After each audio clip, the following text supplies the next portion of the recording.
We're back here in Norwich for Quadrilateral Centre, and as you can see, I'm making myself into a quadrilateral. Today I'm going to search out and name different types of quadrilaterals. Isn't that exciting, Nick? He doesn't have a lot to say on the subject, but I'm sure he thinks it's exciting nonetheless. So let's get started with our first type of quadrilateral, the square. Why look, there's a square, which just happens to be match number 3. Right. Now, let's look for a rectangle, which is like a square, except that 2 of the sides are longer than the other 2 sides. Can you see a rectangle? I can. There are lots of rectangles on the map. Now let's look for other types of rectangles, such as the notorious parallelogram. Let's look at map number 1. Is it a parallelogram? Yes, it is. Let's get a close-up. Now, there are other types of parallelograms, for instance, rhombus and trapezium, and we will find those later. But now we're going to look at a very special case of parallelogram, of quadrilateral, which we found here, and I'm very excited about it. Here we have the quadrilateral with Dojo 1 written on it. Let's get a shot of that. This is a very, very rare quadrilateral indeed, and we're truly privileged to be able to see it here. Thank you.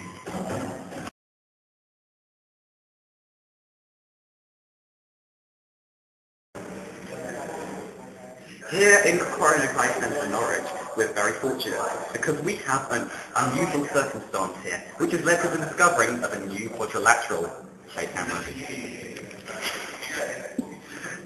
Here we have stairs leading upwards to dojos 2 and 3.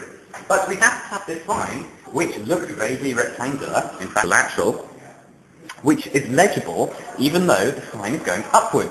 The result of this, we have a rhombus, indicated by this triangle, or to be more precise, dart-shaped dart. It does not, however, dart about. It is a dart because it has these 4 sides here. We can see that the 2 larger sides of this dart shape, which is itself a quadrilateral, echo these 2 sides of the rhombus. And hence, we have proof that those on this side, the angles are not 90 degrees, as it would be in, say, a square or a rectangle, but, in fact, we have a rhombus. Let's get a good shot of the rhombus. He did not say rhombus. Let's have a round of applause for the rhombus. It's like that. This one is fine. Right, cut.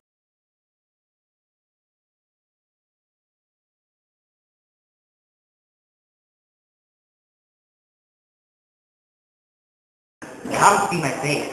Balaclava. Shh.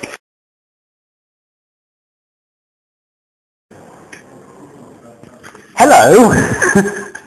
Here at the Quadrilateral Centre in Norwich, we found another quadrilateral. It's the size of a Duplo brick, stuck between this wall and this cupboard. We like this quadrilateral because it's hidden secretly away from the world. Quadrilaterals often do this to make them feel safe. But they will, of course, come out again when it's warmer to continue living their 4-sided lives. Let's continue to look for quadrilaterals, and I think we might just have found a trapezium.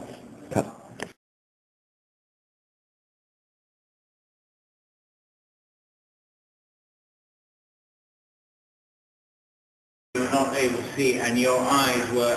Oh, hello there. I can hear you. Come in. I was busy reading this interesting How to Recycle a Goat book. I don't like it that much, however, because it's not quadrilateral, but it's interesting nonetheless. I don't know what happened to your car. We're here in Norwich looking for rhombuses and what's the other one? Trapezia, which we have not yet found. So let's continue to search around the Quadrilateral Centre here in Norwich for those elusive last 2 quadrilaterals.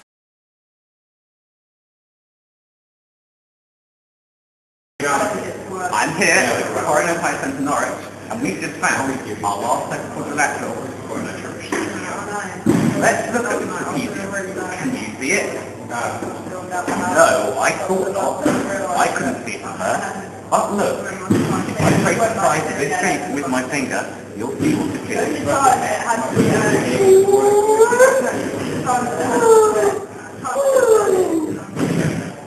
Can you see that? Let's do it again, this time the other way.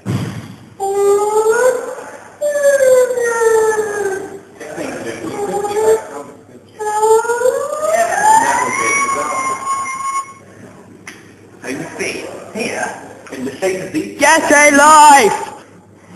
We see a trapezium, edit that now. We see a trapezium, and thus we complete our tour of quadrilaterals in Norwich. Join us next time when we'll be answering the question, do birds fly in quadrilaterals? I don't know. Do you?